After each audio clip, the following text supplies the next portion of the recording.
Centuries of Oppression, The Road to 1918. Chapter 14.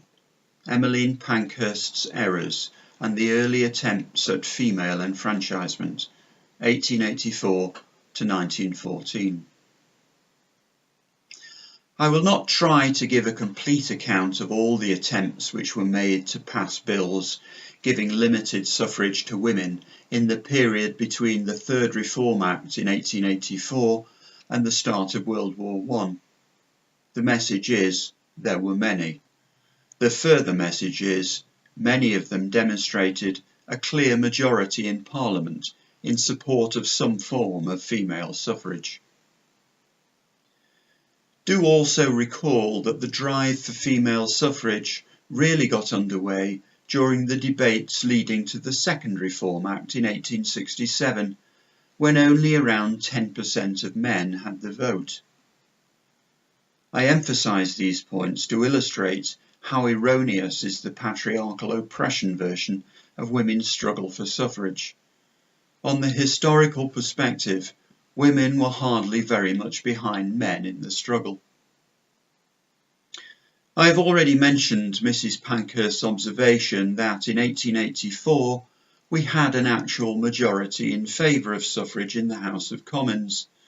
She also remarks of a bill introduced by Lord Haldane in 1890 that it was a truly startling bill, royally inclusive in its terms. It not only enfranchised all women, married or unmarried, of the householding classes, but it made them eligible to all offices under the Crown. Note that by royally inclusive she means of the householding classes. This bill failed, of course, despite said majority. Mrs. Pankhurst was not stupid. She knew from experience the crucial distinction between having a majority in the House of Commons and being able to get a bill passed. Bills get through if supported by the government, else not on the whole. Private members' bills rarely succeed. She writes, repeated experiences had taught us that the only way to attain women's suffrage was to commit a government to it. In other words, pledges of support from candidates were plainly useless. They were not worth having. She further drives this point home, referring to the position in 1906 thus. For 7 years we had a majority in the House of Commons pledged to vote favourably on a suffrage bill. The year before they had voted favourably on one, yet the bill did not become law. Why? Because even an overwhelming majority of private members are powerless to enact law in the face of a hostile government of 11 cabinet ministers. Emmeline Pankhurst came hard up against the Big Snag, but never quite accepted the problem.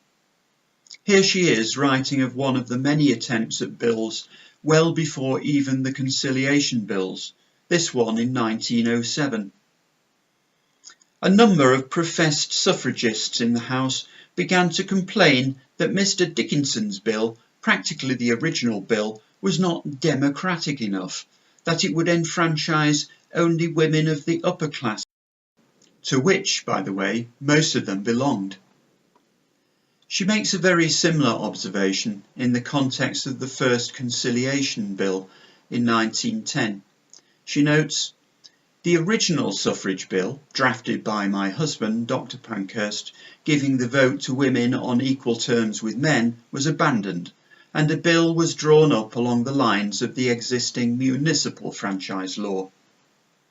And tellingly, she adds that the Conservatives insisted on a moderate bill, whilst the Liberals were concerned lest the terms of the bill should add to the power of the propertied classes. It could hardly be clearer. The Tories would only entertain enfranchising suitably respectable women who might be supposed to be predominantly Tory voters. But the Liberals were against it for the same reason, and so was the Labour Party, who were ideologically committed to universal male suffrage and later would add women to that demand. Mrs. Pankhurst chose not to see that this was the Big Snag. She did not want to bring manhood suffrage into her orbit. This was, to a degree, understandable, because she knew that acquiring the vote for working class men would be even harder than getting pledges of support for the enfranchisement of respectable women on the same terms that men already enjoyed. Indeed, in regard to the latter, no persuasion was necessary. There was already a majority. She wrote, "A Labour Party could not be satisfied with anything less than universal adult suffrage. But it was clear that no such sweeping reform could be effected at that time, unless indeed the government made it one of their measures.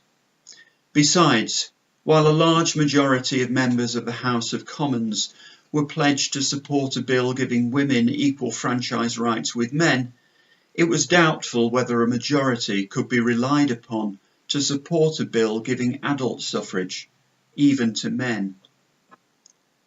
Do note that large majority and how it demolishes the idea of a hostile hegemony of misogynistic men withholding the vote from women. No, this was the ruling class remaining very reticent about granting the vote to the working class of either sex. Whilst Pankhurst saw her struggle entirely in terms of women battling against men, she refused to acknowledge the crucial class issue which prevented her succeeding. And she was herself undeniably of the bourgeoisie, not the proletariat.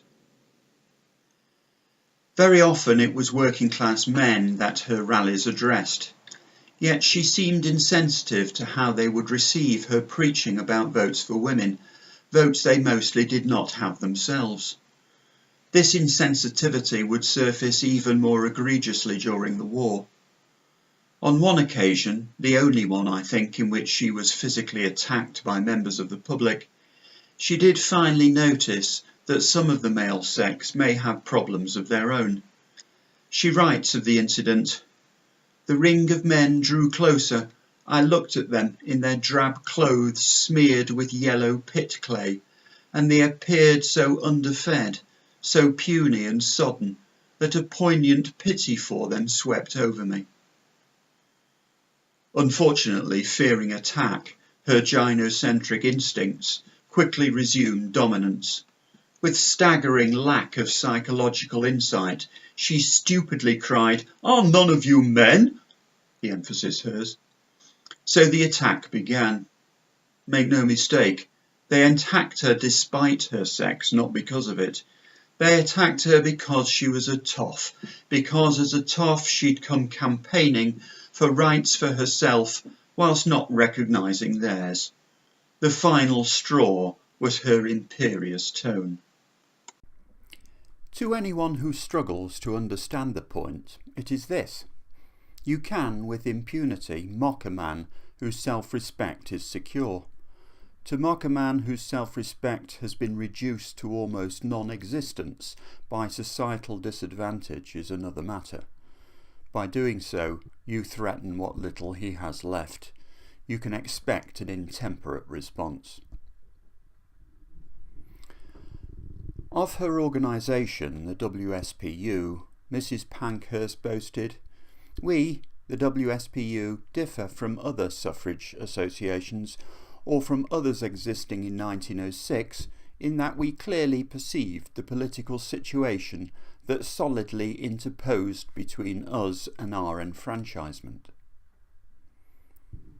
She was partly right.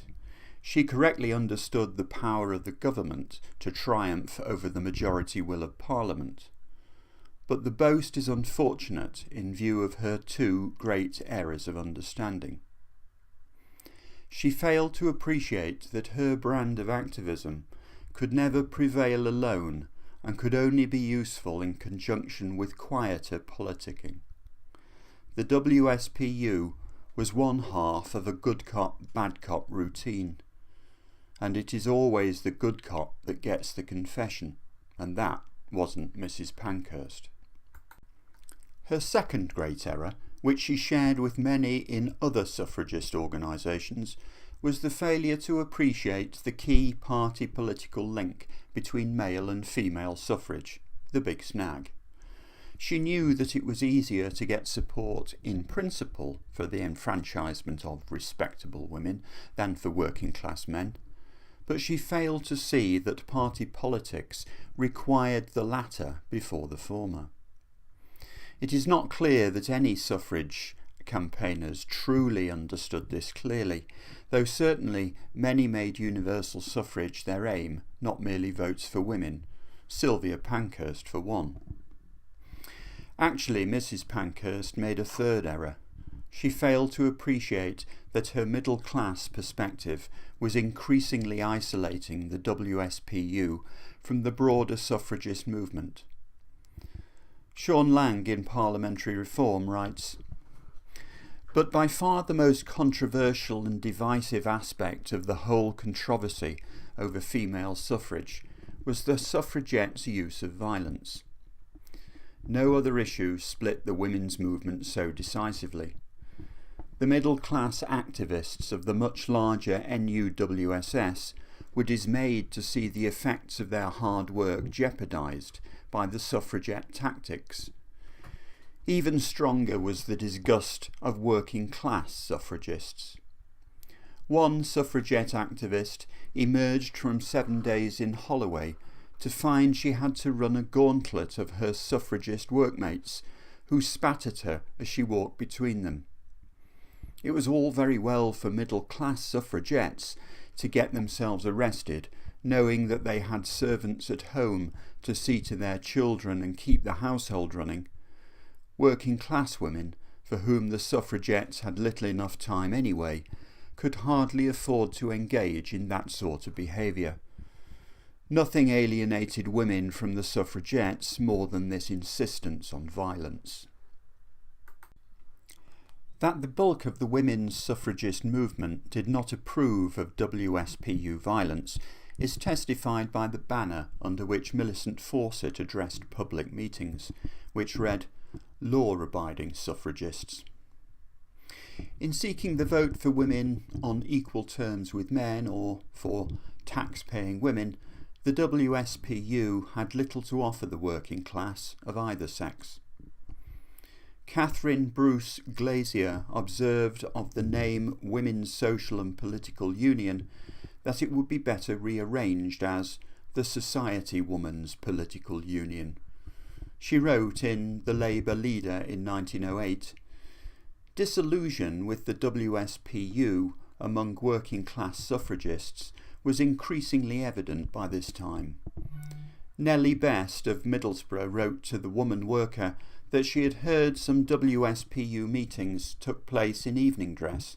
She asked, 'Is it intended to debar servants, laundresses, etc.?' But it was not only the WSPU leaders and membership, which were middle or upper class, it was also their financial backers. He who pays the piper calls the tune.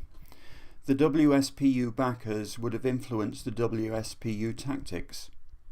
Holton observes that any association between suffrage and working class protest threatened to antagonise many amongst the WSPU's wealthier supporters." Simon Webb informs us that in 1908-1909 the WSPU's income was more than double that of the Labour Party. Little of this huge WSPU income derived from their 1 shilling membership fee. Mostly it came in the form of large donations from wealthy upper-crust women, including Lady Wolsey, Viscountess Harberton, Lady Sybil Smith, the Honourable Mrs. Hamilton Russell, Muriel Countess de la Warre, Princess Sophia du Leap, the Honourable Mrs. Haverfield, Lady Berkeley and Lady Brassey. Some such women were donating what would, in today's money, be 6-figure sums. Incidentally, this explains one of the tactics used by the WSPU. When campaigning against a parliamentary candidate, which was their basic approach, they would arrive in a town before the man in question. They would then hire every existing venue, every hall and potential speaking place as a means of deplatforming the opposition. This is a tactic which required plenty of money. The 1910 Conciliation Bill, titled A Bill to Give the Vote to Women Occupiers, passed its second reading with a majority of 109, but it was buried by Asquith, who condemned it to a committee of the whole House, a standard tactic used to frustrate a bill. The Black Friday riots, in which many women were arrested, followed its abandonment. Those arrested bear further testament to the class of supporters the WSPU enjoyed. They included Miss B.L. Barwell, daughter of Major General Barwell and Countess Elsie Lengingham, Miss Helen Craggs, daughter of Sir John Craggs, Mrs. Marshall of Thédenbois, daughter of Canon Jacques and niece of Captain Baldwin, the African explorer, Mrs. Massey, daughter of Lady Knivet, Mrs. Morrison of Australia, daughter of the late Sir T. Murray, Speaker of the New South Wales Assembly, Miss Wolfe von Sandow, granddaughter of Dr. E. Schwabe, private chaplain to the late Duchess of Kent, Mrs. Mary Taylor, granddaughter of Mrs. John Stuart Mill, and Mr. H. A. Franklin, one of the men taken into custody, nephew of Mr. Herbert Samuel, the Postmaster General. To their disappointment, the prisoners were released without charge under the orders of Home Secretary Winston Churchill. This is noteworthy because suffragette campaigning against him had earlier caused Churchill to lose his seat in Manchester. The second Conciliation Bill in 1911 was titled A Bill to Confer the Parliamentary Franchise on Women. Despite the title, it would only have given the vote to upper crust women. This bill also passed its second reading by a majority of 137. This second Conciliation Bill, like the first, received the vigorous support of the WSPU. It was estimated that it would enfranchise some 1.5 million women. But the Prime Minister, Asquith, introduced an amendment which Pankhurst rightly considered to be a wrecking amendment. He suggested that all wives of voters be given the vote. Pankhurst wrote, "The inevitable effect of such an amendment would be to wreck the bill, since it would have enfranchised about 6 million women in addition to the 1.5 million who would benefit by the original terms of the bill. Such a wholesale addition to the electorate was never known in England, the number enfranchised by the Reform Bill of 1832 being hardly more than 1 million. The Reform Bill of 1867 admitted 1 million new voters, and that of 1884 perhaps 2 millions. Mrs. Pankhurst alludes here to the sheer improbability of introducing 6 million new women voters in a single step, and hence the wrecking nature of the amendment. The irony, though, is that just 7 years later, the 1918 Act would introduce some 8.5 million women to the franchise, plus a further 5.5 million men, a total of 14 million new voters. This displays clearly the power of the war in making possible what had previously been beyond credibility. Sneaky Mr. Asquith certainly was. His Conciliation Bill amendment was almost certainly a deliberate wrecker, naughty man. And we know why, don't we? That'll be the big snag. He couldn't afford to have only a tranche of supposed Tory voters to be newly enfranchised. Asquith was shortly to announce the government's intentions to bring forward in the next session a manhood suffrage bill aimed at extending the male franchise and sweeping away the existing property-based franchise. He promised it would be phrased in terms easily capable of amendment to include women's suffrage. I trust it is now clear why he would do this. To defeat the threat from the Big Snag, he must needs give priority to extending the working man's franchise. So long as that was assured, he could afford also to tolerate female suffrage in whatever form it might emerge. One can hardly blame Mrs. Pankhurst for being sceptical. Asquith had been largely responsible thus far in scuppering attempts at female suffrage. What Mrs. Pankhurst failed to appreciate, however, was the true reason for this reticence, namely the Big Snag, the party political impact of introducing large numbers of new voters confined to the respectable class whose voting proclivities might be unfriendly to the Liberal Party. And here Mrs. Pankhurst reveals her most serious error absolutely clearly. She wrote, "Universal suffrage in a country where women are in a majority of 1 million is not likely to happen in the lifetime of any reader of this volume." She wrote this in 1914. In just 4 years' time, there was universal suffrage for men and suffrage for the majority of women. And this was despite the excess of women by then being closer to 2 million rather than 1 million, thanks to the war. And only 10 years after that, full universal suffrage of both sexes, well within the lifetimes of the majority of her readers. And why?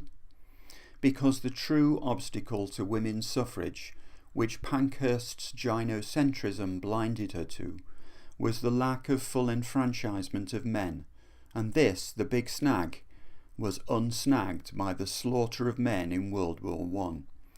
It was this slaughter which finally pushed the democratic sentiment over the finishing line. In truth, the political ground for full manhood suffrage was already prepared before the war. But the destruction of any credible electoral role due to the war, coupled with the immense emotional impact of the mass deaths in the trenches, accelerated manhood suffrage into enactment, even with the war still raging. That universal male suffrage was the barrier to women's suffrage is testified by women receiving the vote in the same act. Asquith was perhaps not quite as duplicitous as Pankhurst thought. I suspect he was serious about the Manhood Suffrage Bill. In the event, the war and the 1918 Act did the job for him. But in 1911, Mrs. Pankhurst was becoming distant from political reality. She was contemptuous of the suffragist movement outside her own, and increasingly isolated WSPU. She wrote, "With sublime faith, or rather with a deplorable lack of political insight, the Women's Liberal Federation and the National Union of Women's Suffrage Societies professed full confidence in the proposed amendment to a manhood suffrage bill, but we knew how futile was that hope." Mrs. Pankhurst would not believe that a manhood suffrage first approach was not an attempt to bury women's suffrage issues, but simply a necessary political precursor. She failed to understand that the good cop would be in charge from this point, and that the role of the bad cop, if any, was nearly over. She had never valued the quiet politicking being done by the non-militant lobby. After the second Conciliation Bill, Emmeline and Christabel Pankhurst supported no further bills. They no longer had any hope in the process. In fact, they campaigned violently against both the third Conciliation Bill and the government's Reform Bill. As a consequence, the government moved against the leadership of the WSPU. Mrs. Pankhurst and the Pethick Lawrences received long prison sentences, though they served little of them due to their hunger strikes. Christabel Pankhurst fled to Paris, where she lived in style in one of the better districts at the expense of the WSPU. The third Conciliation Bill failed at its second reading, because it was by now perceived as rendered redundant by Asquith's promised manhood suffrage bill, and also risks splitting the cabinet, a perception that Asquith no doubt encouraged. Asquith's bill was duly withdrawn, floundering against the Tories for the predictable reason: the threat to their election chances with working men enfranchised. The Big Snag struck again. After the second Conciliation Bill failed in 1911, the suffragettes' activities became far more criminal, in fact outright terrorism. What else can one call bombings and arson? What else can you call bombing a house being built for the Chancellor, Lloyd George? There were said to be 250 arson attacks in a 6-month period in 1913. Emmeline and Frederick Pethick Lawrence, who had been Mrs. Pankhurst's loyalist supporters, including hunger strikes and force feeding, became uncomfortable with the increasing levels of violence and arson being committed by WSPU members. They were obliged to leave the WSPU. This most militant phase of suffragette activity occurred beyond the point at which it could have any beneficial effect. The baton for political progress had already been passed to the non-militant suffragists. But Emmeline and Christabel Pankhurst, increasingly isolated from the broader movement, were unaware of this political reality. Responding to the question, what good did the militancy do, Mrs. Pankhurst replied, "What good did it do? We have often been asked that question," she admitted. Even by the women, our actions spurred into an activity they had never before thought themselves capable of. Her answer essentially was publicity. She continued, "Our campaign made women's suffrage a matter of news. It had never been that before. Now the newspapers were full of us." But it is far from clear that raised public awareness was instrumental in gaining the vote for women. Certainly the issue had to be put on the agenda, and the suffragettes did that right enough. But it is by no means obvious that the rest of the suffragist movement would not have been sufficient. The suffragettes were, after all, but a small fraction of the suffragist movement.